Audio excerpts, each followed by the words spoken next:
gracias a Dios por todos mis hermanos. Espero que acaben de llegar todos. Pero creo que estos temas de la fe son temas que nos van a llevar paulatinamente a tener que entrar en una discusión a nivel de cuerpo eclesial, a nivel de miembros de la iglesia. Día tras día hay personas dentro de la iglesia que hablan mucho de de esta parte, por ejemplo, de la ideología de género y lo aceptan. Incluso aceptan no solamente su lenguaje, sino aceptan incluso que de pronto sí puede haber nacido una persona en el cuerpo equivocado.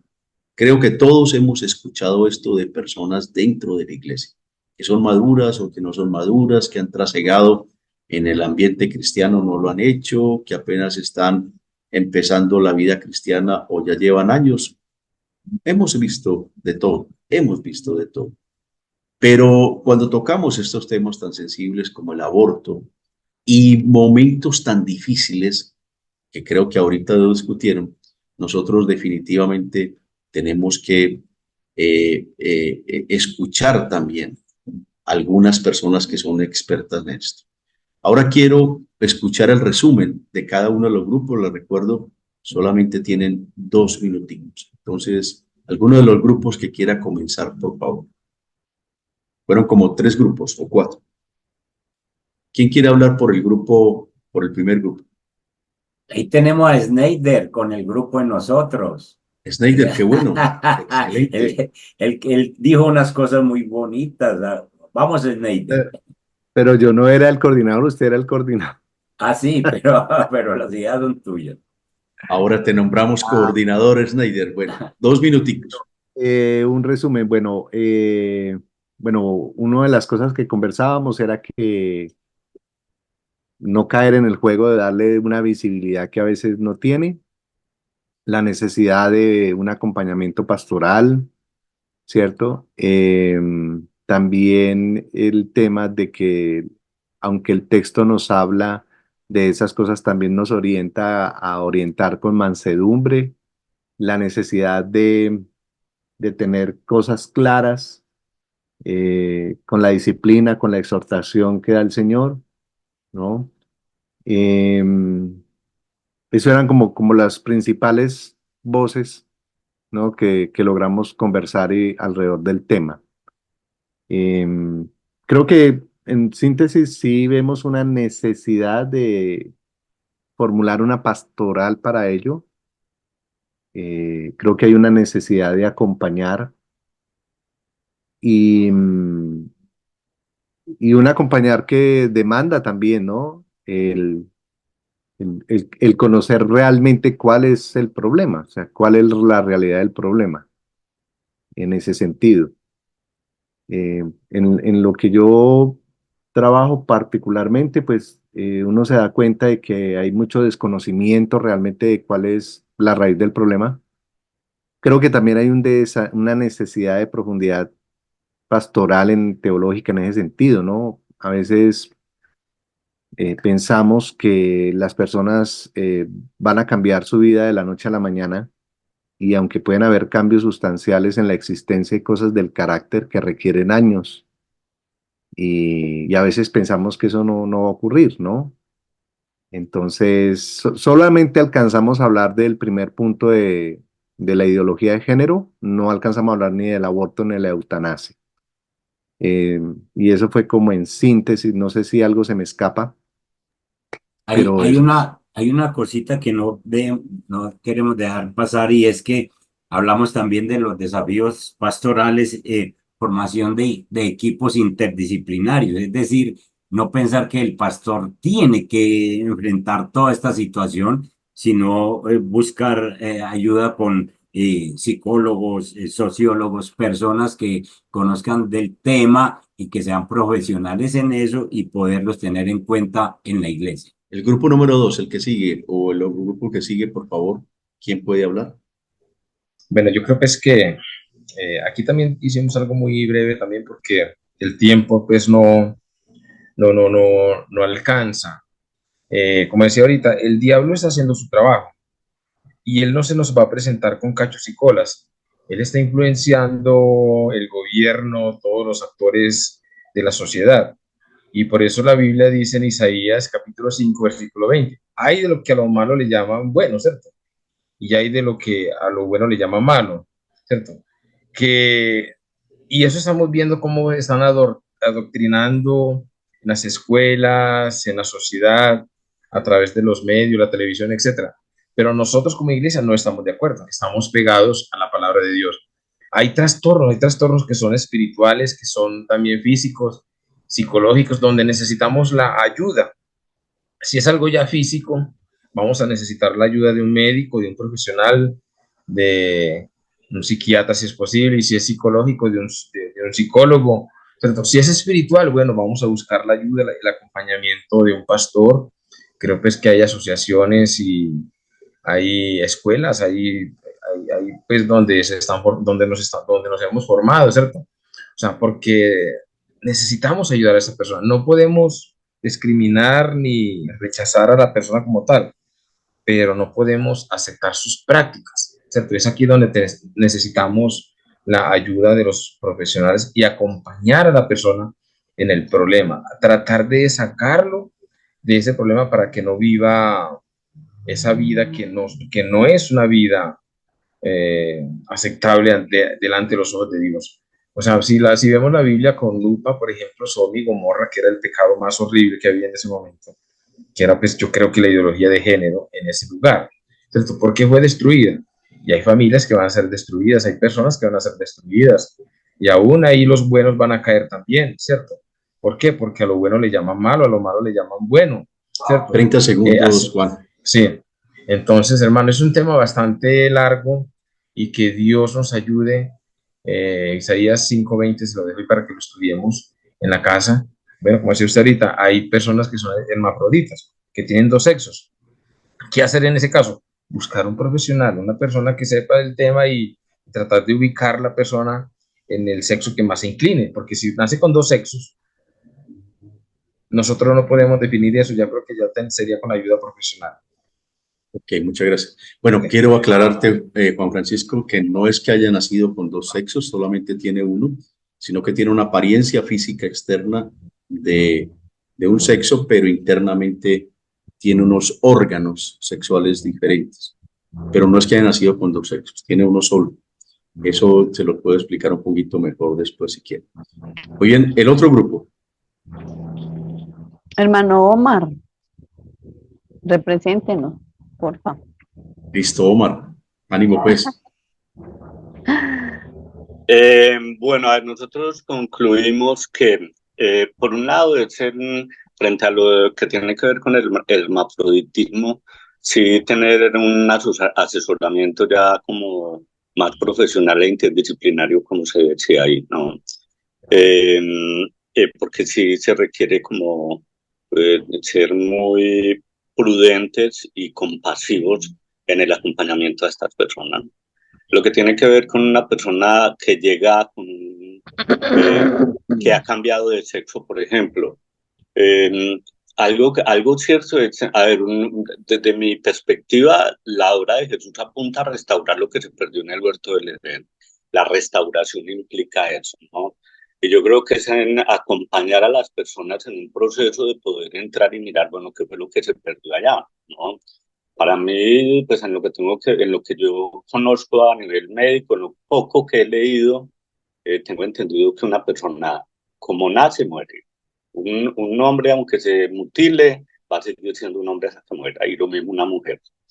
Eh, Obviamente sí implica un acompañamiento muy compasivo, que de pronto a veces dentro del cuerpo de Cristo de pronto falta un poquito más de eso, ¿cierto?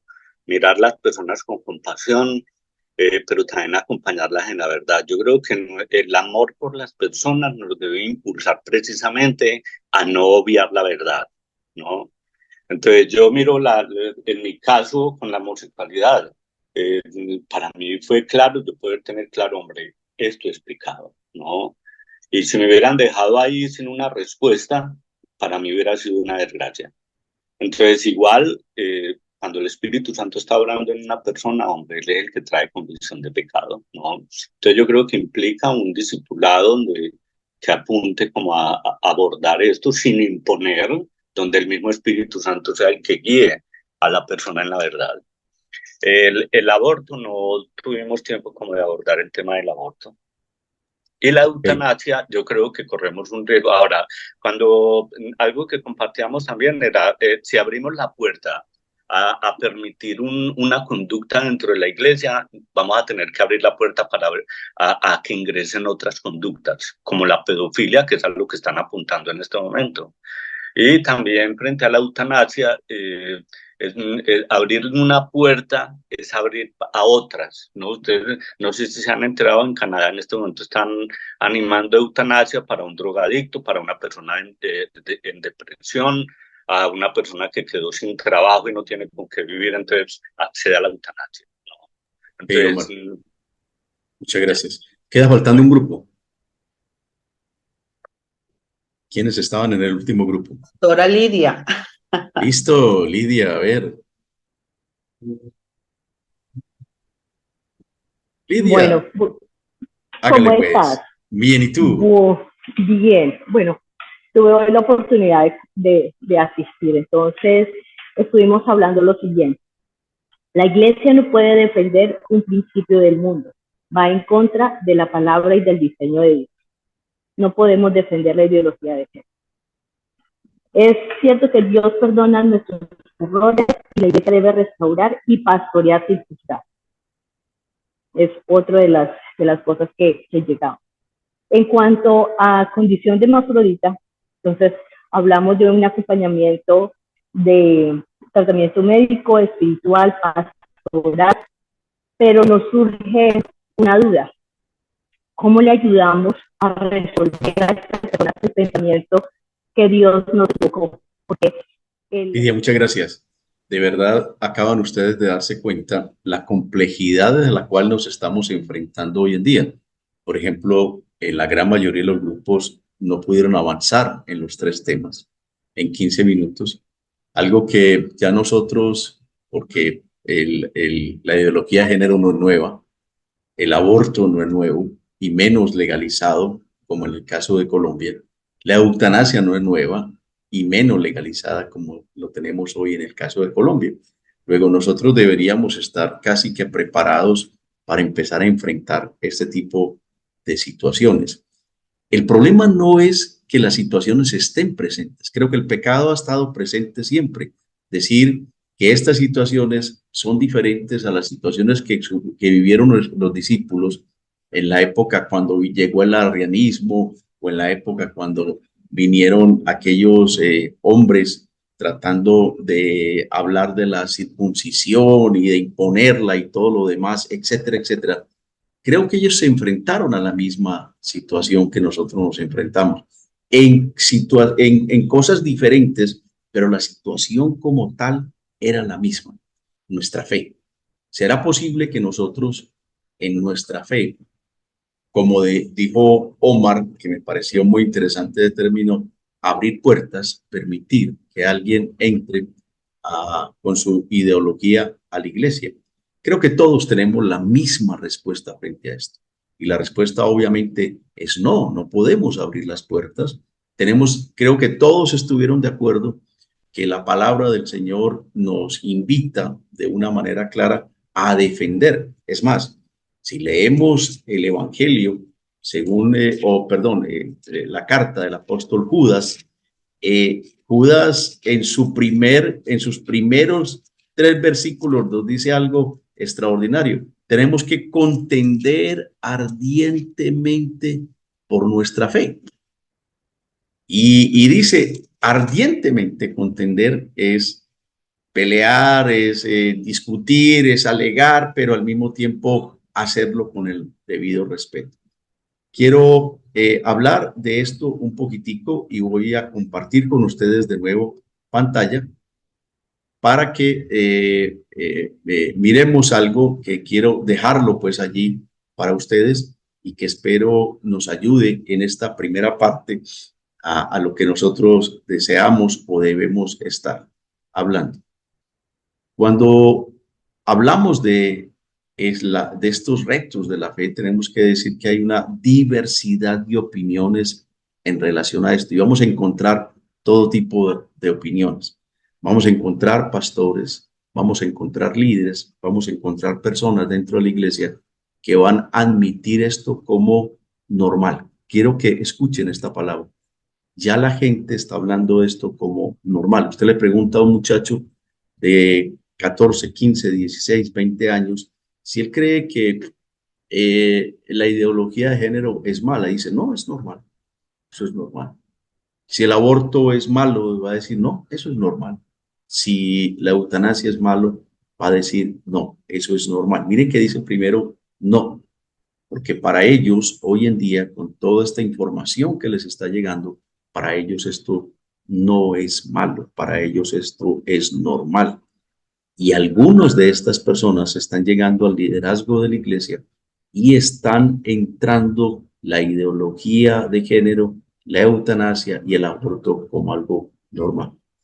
No hubo este tipo de diversidad de criterios en la iglesia primitiva. Cuando empezaron a entrar este tipo de problemas, ellos hicieron algo muy interesante y que Schneider lo planteó desde dos puntos de vista que me gustó mucho. La primera, ellos no lo visibilizaron para todo el mundo, sino que se reunieron, y eso fue lo segundo, en un concilio. Esto hay que tratar. De esto tenemos que hablar. Se reunieron, hablaron, discutieron, abrieron lo que en ese momento era para ellos la palabra del Señor, que ahora para nosotros es la Biblia. Permitieron o llamaron mejor al Espíritu Santo para que les aclarara en la mente todo lo que había que tener y luego tomaron decisiones, decisiones que las hicieron saber. Ustedes recuerdan que mandaron al apóstol Pablo con cartas para que les hablase a los demás hombres y mujeres que se estaban convirtiendo al cristianismo. Nosotros vamos a tener que reunirnos, no sé si en un concilio, no sé si en unos grupos, pero vamos a tener que empezar a dejar clara la posición de la iglesia como tal. Obviamente tenemos que pedir mucho discernimiento, mucho conocimiento y mucha entereza al Espíritu Santo. Ahora hablaron de Canadá.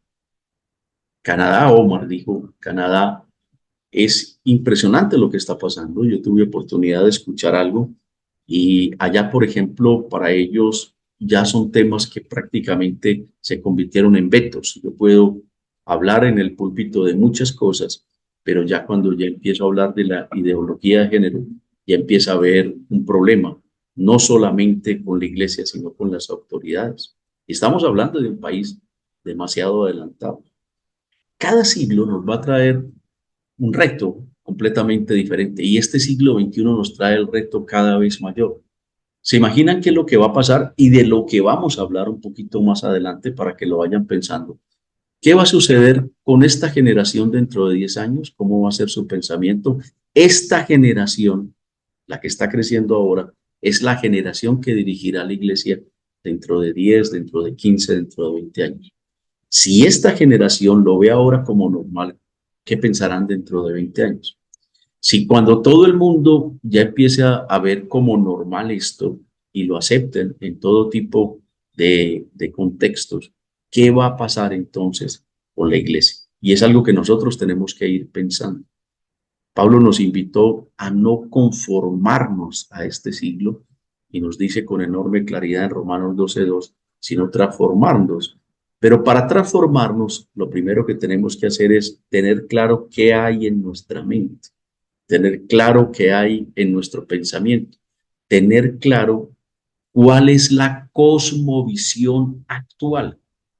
Yo discutía en estos días o hablaba con alguien muy interesantemente, un psicólogo, me ayudó a ver un poquito más esto. Schneider, que es psicólogo, nos puede ayudar todavía más en esto. Para los discípulos en el siglo I, cuando llegó el momento de enfrentarse a todo esto, los discípulos estaban viendo lo que pasaba alrededor de ellos.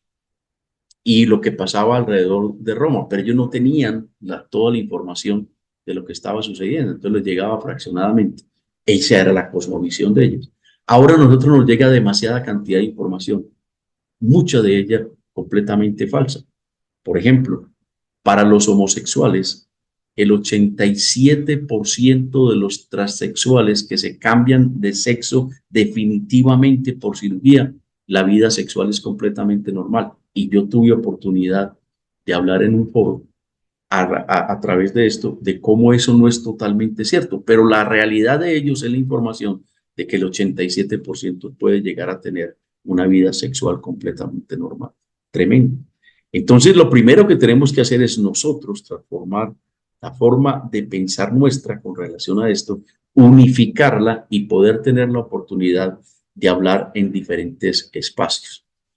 La fe fue una cultura impuesta durante muchos años, durante muchos siglos. Recuerden la fe impuesta por la Iglesia Católica, pero hoy ya no es la fe, ya no es la cultura impuesta. Ya la fe empieza a ser más bien una contracultura y es algo que nosotros tenemos que entender claramente. Y si somos contracultura, tenemos que recordar lo del apóstol Judas, como les decía al principio, contender ardientemente por nuestra fe. Pero no lo podemos hacer entrando a golpear a todo el mundo en la cara a punta de cachetadas con la Biblia, sino que vamos a tener que argumentar y argumentar de una manera especial. Y por eso viene ese pero al final. ¿Pero qué vamos a hacer? ¿Pero qué estamos haciendo? ¿Pero qué vamos a enfrentar? Créame, y todo, creo que todos lo discutieron, si a mí me llega una persona homosexual ya completamente convertida a la iglesia, pues lo primero que tengo que hacerla es convencerla de pecado, de justicia y de juicio. Tratar de que el Espíritu Santo le crea eso. Luego comenzar a hacer un discipulado, como dijeron algunos, y obviamente esperar frutos dignos de arrepentimiento. Puede que parte de su cuerpo pueda cambiar, pero el problema no está en el que entra y pide ayuda. El problema está en el que entra y trata de imponer sus ideas al interior. Acuérdense lo que dice el apóstol Judas, han entrado encubiertamente y estos son abundantes ya dentro de la iglesia de Cristo. Y obviamente al entrar encubiertamente están haciendo y van a hacer mucha cantidad de daño a nuestra fe. Amados, ¿cómo vamos a defender esto? Amados, ¿qué vamos a hacer nosotros frente a esto? Por ahora, esto es lo que yo les propongo. Por ahora, mientras que logramos entender esto como iglesia, entender esto como hombres y mujeres de fe, entender esto como líderes, entender esto en la perspectiva que nos está mostrando el mundo, entender esto hacia dónde vamos, por ahora creo que lo primero es que nosotros debemos aplicar los principios que no son negociables. Esos se aplican a través de estas acciones. Primero, el amor. Ya lo dijeron, pero créame que en los casos que yo les ponía, como mi esposa fue violada, mi hija fue violada, mi madre tiene una enfermedad terminal altísimamente dolorosa y todos los minutos que yo paso la veo llorar, la veo gritar, la veo angustiar y me pide desesperadamente aferrando sus manos con fuerza a la mía diciendo, quítame la vida, hijo, quítame la vida, quítame la vida. Entonces tengo que tener un amor intenso por esas personas. Tengo que sentarme y ponerme en su posición. Tengo que ser benigno, tengo que tener demasiada cantidad de bondad. Tengo que permitir que en mi vida haya la paz suficiente para permanecer firme frente a estas cosas.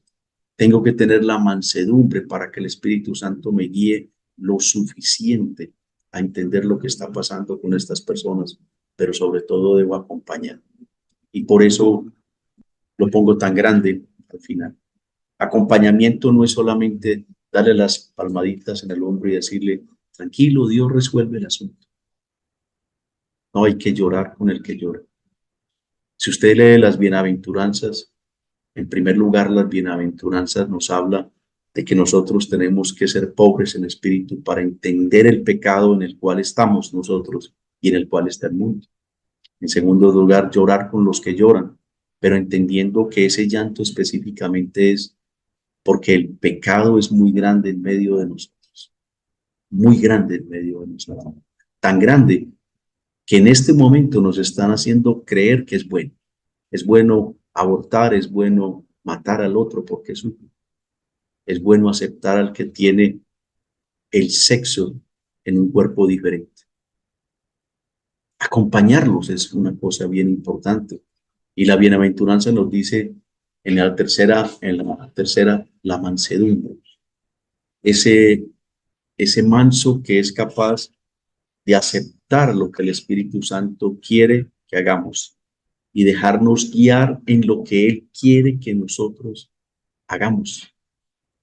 Y muchas veces eso significa quedarnos ahí, así nos aprieten la mano hasta que nos saquen sangre, pero quedarnos ahí, llorando con el que llora, sufriendo con el que sufre, acompañándole hasta el último segundo de su propia vida, diciéndole a la esposa, yo estoy contigo a pesar de que te violaron, a pesar de que estás en embarazo, yo ya conozco quién eres tú y te amo, mostrándole el amor, no la rabia contra aquel que la violó, sino el amor tan grande contra aquel quien la violó y hacia ella misma, ayudándole a que busque el perdón en su corazón.